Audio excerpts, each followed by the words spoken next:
Hello friends, నమస్తే. నేను Lakshmi. Welcome to my channel తోటమాలి. నేను ఎప్పుడు కూడా గార్డెనింగ్ సంబంధించిన వీడియోస్ పెడుతూ ఉన్నాను కదండి. ఈసారి ప్రత్యేకంగా శ్రావణ మాసం సందర్భంగా ఇల్లు క్లీనింగ్ ప్లస్ పూజా రూమ్ డెకార్ చేయటము, ఈ రెండు కూడా ఈరోజు వీడియోలో కవర్ చేశాను. సో ఈ వీడియో ఏంటంటే శ్రావణ మాసం సందర్భంగా నేను పూజా రూమ్ని ఏ విధంగా డెకార్ చేసుకున్నాను, ఇంటిని ఏ విధంగా క్లీన్ చేసుకున్నాను అనేదండి. ఇది కొత్తగా ఉంటుంది ఈ ఛానల్లో, కానీ అప్పుడప్పుడు ఇట్లా పూజా రూమ్కి సంబంధించినవి కానీ, పూజకు సంబంధించినవి కానీ, హోమ్ డెకర్కి సంబంధించిన కానీ వీడియోస్ పెడదామని మొదలు పెట్టానండి. సో తోటకు సంబంధించిన పనులే కాకుండా వీటిని కూడా మీరు ఆదరిస్తానని నమ్ముతూ ఈ వీడియోను స్టార్ట్ చేస్తున్నాను.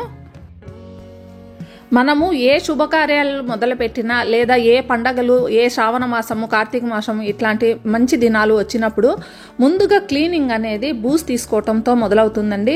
సో నేను కూడా మొదటిగా ఈ శ్రావణ మాసం మొదలవుతుంది అనగానే ఒక వారం రోజుల ముందు నుంచి హౌస్ క్లీనింగ్ అయితే మొదలు పెట్టేశాను. ముఖ్యంగా అన్ని రూముల్లో కూడా బూజు తీసేశానండి. ఫస్ట్ క్లీనింగ్ అనేది పైనుంచి రావాలి. పైనుంచి వచ్చిన తర్వాత కింద వైపు ఉండేటివి తర్వాత కంప్లీట్ చేసుకోవాలి. బూజులు తీయటం, తర్వాత షెల్ఫ్లు క్లీన్ చేసుకోవటం, తర్వాత కింద వైపు ఉన్న ఫ్లోరింగ్ క్లీన్ చేసుకోవటము, లేదా ఇలా ఏదైనా పూజకు సంబంధించినవన్నీ కూడా అన్నీ క్లీన్ చేసుకోవటం అనేది స్టెప్ బై స్టెప్ అన్నీ కూడా చేసుకుంటూ ఉండాలి. ఏదైనా సరే మనం ఒక వారం ముందు నుంచి ఇలా మెల్లగా అంటే ఒక్కొక్క పని మెల్లమెల్లగా చేసుకోవటం మొదలు పెడితే ఇంకా ప్రత్యేకమైన దినాలు వచ్చేసరికి ఈ పైన ఎక్స్ట్రా వర్క్స్ అన్నీ ఉంటాయి కదా, క్లీనింగ్ పనులన్నీ కంప్లీట్ అయిపోతాయి. ఇంకా పూజ అనేది నిదానంగా ప్రశాంతంగా చేసుకోగలమండి.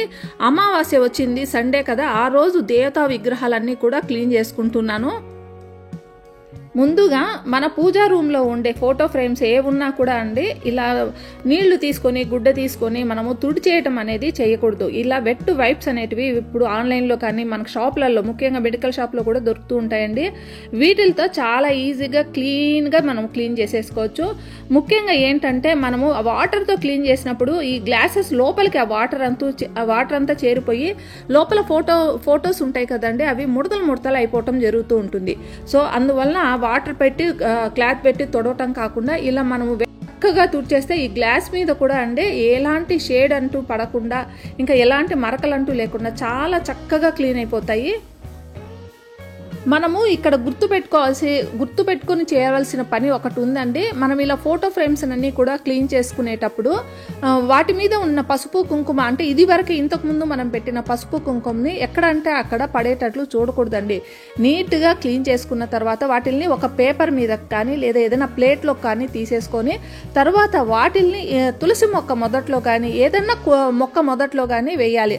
అంతేకాని నేల మీద పడేయటం అనేది చేయకూడదు. చాలా పవిత్రం అండి. దేవుడికి పెట్టిన పసుపు కుంకుమ అనేది చాలా పవిత్రము. ఎట్టి పరిస్థితుల్లో కూడా నేల మీద పడేటట్లు చేయకూడదు. పెద్దవాళ్ళు చెప్తూ ఉంటారండి, పూజా రూమ్ కానీ, దేవతా విగ్రహాలు కానీ, దేవతలకు సంబంధించిన ఫోటో ఫ్రేమ్స్ కానీ ఏవైనా అమావాస్య రోజు మాత్రమే క్లీన్ చేసుకోవాలని. ఇలా తుడిచేసుకున్న తర్వాత మనము ఇంకా గంధం బొట్లు పెట్టుకునేటప్పుడు ఆ గంధం పొడిలో రోజ్ వాటర్ని కలిపితే ఎంత చక్కటి పరిమళం వస్తుందంటే చెప్పలేమండి. కలుపుతూ ఉంటే ఎంత మంచి వాసన వస్తుందో అంత బాగా ఉంటుంది. దీనితో మనము ఈ రోజ్ వాటర్ కలిపిన గంధంతో ఇంకా లక్ష్మీదేవి అమ్మవారిని అలంకరిస్తున్నాను. అమ్మవారు, ముఖ్యంగా లక్ష్మీదేవి అమ్మవారు ఎక్కడ ఉంటారు అనేసి పెద్దలను అడిగితే చెప్తారండి. ఎక్కడైతే సుగంధభరితమైన పరిమళాలున్న ప్రదేశం ఉంటుందో అక్కడ అమ్మవారు నిల్వ ఉంటారంట. సో మనం ఈ విధంగా పరిమళభరితమైన సుగంధాలతో మనం అమ్మవారిని అలంకరించుకుంటే అమ్మవారు మన రూమ్లోనే, అంటే మన పూజా రూమ్లోనే, మన ఇంట్లోనే ఆవిడ నిల్వ ఉంటారు. ఈ గంధం బొట్లను కూడా మనము చేత్తో పెట్టడం కంటే ఇయర్ బడ్స్ ఉంటాయి కదా, వాటితో పెడితే చాలా చక్కగా, అంటే ఆ రౌండ్ షేప్ అనేది చాలా చక్కగా వస్తుంది. గంధం బొట్లు పెట్టిన తర్వాత కుంకుమ బొట్టు పెట్టేటప్పుడు ఆ కుంకుమలో కాస్త జవ్వాది పౌడర్ని మనము కలిపి కుంకుమను, అంటే జవ్వాది కలిపిన కుంకుమను మనము అమ్మవారికి అలంకరిస్తే ఇంకా వాసన అనేది ఎలా ఉంటుందంటే, మనకు ఒక టెంపుల్కి వెళ్ళినప్పుడు టెంపుల్లో ఎంత పవిత్రమైన వాసన, సుగంధభరితమైన వాసన వస్తుందో అలాంటి వాసన అయితే మన రూమ్ అంతా, దేవుడి రూమ్ అంతా కూడా వస్తుందండి. ఇంకా మనము కొద్దిగా మనము చిటికెడంతా మనం తీసుకున్నప్పుడు ఆ మన వేలికి తగిలిన వాసన అయితే ఆ రోజు అంతా మనల్ని అంటి పెట్టుకునే ఉంటుంది. సో ఈ జవ్వాది పౌడర్ అనేది మనకి పూజా స్టోర్లో దొరుకుతూ ఉంటుంది, ఆన్లైన్లో కూడా దొరుకుతాయండి.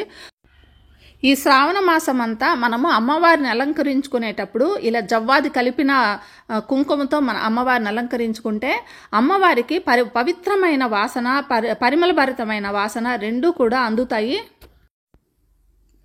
ఇలా అలంకరించుకున్న తర్వాత అన్ని ఫొటోస్కి నేను ఇలా అలంకరించేశానండి.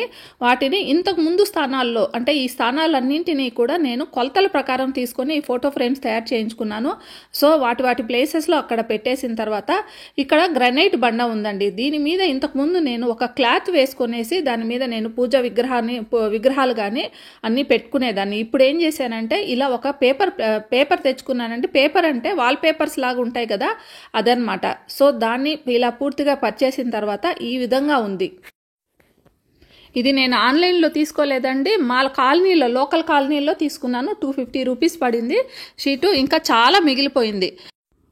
ఇక పూజకు ఉపయోగించే సామాను కానీ దేవతా విగ్రహాలు కానీ అన్నింటినీ శుభ్రం చేసుకున్న తర్వాత వీటన్నింటికి కూడా పసుపు కుంకుమ పెట్టుకుంటున్నాను. ఇవన్నీ కూడా అలంకరించుకున్న తర్వాత ఫైనల్గా చూడండి ఎంత చక్కగా అమ్మవార్లు కానీ దేవతా విగ్రహాలు కానీ ఎంత చక్కగా ఉన్నాయో.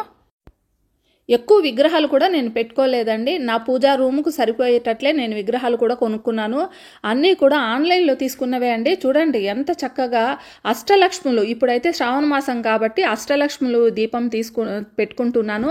మామూలుగా ఈ దీపాలు అనేటివి చాలా వెరైటీస్ ఉంటాయండి. ఇప్పుడు శ్రావణ మాసం కాబట్టి అమ్మవారు ముఖ్యంగా మనం ఇప్పుడు పూజ చేసుకోవాలి, ఇంకా అష్టలక్ష్మి దీపం వెలిగించుకోవాలి. ఇక్కడ ఇంకో విషయం కూడా నేను చూపించాలండి. ఇవి చూసారా, ఇవి పీటలు అనేటివి నేను ఇంట్లో ఇంటీరియర్ చేసుకునేటప్పుడు ఆ చిన్న చిన్న బిట్లన్నీ మనకి ఈ చెక్క అనే పీసెస్ మిగిలిపోయినప్పుడు వాటిలతో తయారు చేసుకున్నాను ఈ పీటలన్నీ కూడా. అంటే కార్పెంటర్కి చెప్పి చిన్న చిన్నవన్నీ కూడా తయారు చేయించుకున్నాను ఈ పీటలు. వీటికి కూడా ఇప్పుడు ఇందాక నేను తెచ్చుకున్నాను చూడండి వాల్ పేపర్ లాంటిది, వాటిలతో వీటిల్ని కూడా కవర్ చేసేసాను. ఇప్పుడు ఈ విగ్రహాలన్నీ కూడా దేవతా విగ్రహాలన్నీ కూడా ఇది వరకు పెట్టుకున్న ప్లేస్లే అండి, అదే ప్లేసెస్లో నేను పెట్టుకుంటున్నాను. ఈ పీటను కూడా ముఖ్యంగా మీకు చూపించాలండి. ఇంటీరియర్ తయారు చేసుకునేటప్పుడే ఈ పీటను తయారు చేసుకున్నాను. ఈ పీట కింద మనకి స్టాండ్స్ బదులు మనం డోర్ వెనకాల బుషెస్ అని పెడుతూ ఉంటాం కదా, ఆ బుషెస్ పెట్టేస్తే చక్కగా ఇవన్నీ కూడా ఈ పీటలు తయారవుతాయి. సో చిన్న చిన్న పీసెస్ మనం కార్పెంటర్ దగ్గర దొరికిన వాటిలతో కూడా మనం చక్కగా ఈ పీటలు తయారు చేసుకోవచ్చు. ఈ 4 బుషెస్ ఈ వెనకాల కింద వైపు పెట్టేసామనుకోండి ఒక పీట తయారవుతుంది. సో దేవతా విగ్రహాలు పెట్టుకోవటానికి కానీ ఏదైనా స్పెషల్గా పూజలు చేసుకోవటానికి కూడా ఈ పీటలు అయితే చాలా పనికొస్తాయి. ఇక పూజా రూమ్లో కూడా మనము ఈశాన్యం వైపు శివుని విగ్రహాలు కానీ శివుడికి సంబంధించిన ఫోటోలు కానీ పెట్టుకోండి. ఈశాన్యం అనేదే శివుడికి సంబంధించిన ప్లేస్ కాబట్టి అలా పెట్టుకున్న తర్వాత ఈశాన్యంలో కూడా నేను దీపం పెట్టుకుంటున్నానండి. అష్టలక్ష్మి దీపం పెట్టుకుంటున్నాను. ఎప్పుడైనా దీపాల కింద మనము ఇలా బియ్యం వేసి బియ్యం మీద ఇలా దీపపు కుండీని పెట్టుకుంటున్నానండి. ఇంకా ఈ శ్రావణ మాసం అంతా కూడా ఇంకా దీన్ని కదిలించే పని ఉండదు. మనం ఒక్కసారి పెట్టుకున్నామనుకోండి ఈ నెల మొత్తం కూడా అదే ప్లేస్లో ఇక దీపం వెలుగుతూ ఉంటుంది. శ్రావణ మాసంలో ప్రత్యేకంగా లక్ష్మీ కుంచం గురించి చెప్పాలండి. లక్ష్మీ కుంచాన్ని ఇది వరకు ఎవరైనా సరే అమర్చుకోకుండా ఉంటే ఈ శ్రావణ మాసంలో అయితే తప్పనిసరిగా అమర్చుకోండి. ఎవరింట్లో అయితే లక్ష్మీ కుంచం ఉంటుందో వాళ్ళ ఇంట్లో తప్పనిసరిగా అష్టైశ్వర్యాలు ఉంటాయని చెప్తూ ఉంటారు. సో ప్రతి ఒక్కరూ లక్ష్మీ కుంచాన్ని పెట్టుకోవాల్సిన టైం అయితే శ్రావణ మాసం అండి. సో మనము లక్ష్మీ కుంచంలో నిండుగా బియ్యం వేసుకోవాలండి. వేసుకునేటప్పుడు మధ్యలో లక్ష్మీదేవికి ప్రీతికరమైన వస్తువులు అంటే సముద్రంలో దొరికే మన గవ్వలు ఇవన్నీ ఉంటాయి కదా, ముత్యాలు, రత్నము, పగడాలు ఇలాంటివన్నీ కూడా అంటే అమ్మవారికి ప్రీతికరమైన వస్తువులన్నింటి కూడా ఈ బియ్యంలో కలుపుకొని వేసుకుంటూ ఈ కంచాన్ని అయితే మనము అరేంజ్మెంట్ చేసుకోవాలి. ఇంకా కాయిన్స్ కూడా వేసుకోవాలి. కొద్దిగా చిన్నపాటి బంగారము, చిన్నపాటి వెండి ఇట్లాంటివి కూడా ఇందులో వేసుకోవాలి. ఇలా నిండుగా బియ్యం వేసుకున్న తర్వాత ఒక ప్లేస్లో అంటే ఏదైనా మనకి చిన్న స్టాండ్ పెట్టుకొని ఆ స్టాండ్లో కొద్దిగా బియ్యం వేసుకొని ఇక లక్ష్మీ కుంచాన్ని అరేంజ్మెంట్ చేసుకోవాలండి. ఇంకా దీని మీద అంటే లక్ష్మీ కుంచము పైన మనం అమ్మవారి విగ్రహం కానీ లేదా ఏదన్నా కాయిన్ అండి అంటే లక్ష్మీదేవి కాయిన్స్ ఉంటాయి కదండి, ఆ కాయిన్ కానీ అది వెండిదైనా ఇత్తడిదైనా పర్వాలేదు, ఏదైనా సరే మనం పెట్టుకోవాలి. ఇంకా లక్ష్మీదేవితో పాటు అన్నపూర్ణాదేవిని కూడా పెట్టుకుంటున్నాను. చాలామంది అన్నపూర్ణాదేవిని కిచెన్లో పెట్టుకుంటారండి. కాకపోతే మేము వెజిటేరియన్స్, ప్యూర్ వెజిటేరియన్స్ కాదు, నాన్ వెజ్ కూడా చేసుకుంటూ ఉంటాను. అందువల్ల నేను కిచెన్లో పెట్టుకోలేదండి. పూజా రూమ్ అనేది సపరేట్గా ఉంది కాబట్టి ఇక్కడే అన్నపూర్ణాదేవిని కూడా పెట్టుకున్నాను. ఇంకా పూర్తిగా అలంకరణ చేసిన తర్వాత నా పూజా రూమ్ అనేది ఎంత చక్కగా వెలిగిపోతూ ఉందో చూడండి. ఇది శ్రావణ మాసానికి నేను ఈ విధంగా పూజా రూమ్ను డెకార్ చేసుకున్నానండి. ఇది శ్రావణ మాసం మొదలైంది, ఇంకా శ్రావణ మాసం అంతా కూడా ఈ పూజా రూము ఈ విధంగానే చక్కగా ఉంటుంది. సో ఈ నా పూజా రూమ్ డెకరేషన్ అనేది ఎలా ఉన్నదని మీ ఒపీనియన్ తెలియజేయండి. ఈ వీడియో మీకు నచ్చినట్లయితే ఒక లైక్, కామెంట్ ఇవ్వండి. మళ్ళీ మరో మంచి వీడియోతో మీ ముందుకు వస్తాను. అంతవరకు హ్యాపీ గార్డెనింగ్. Bye bye.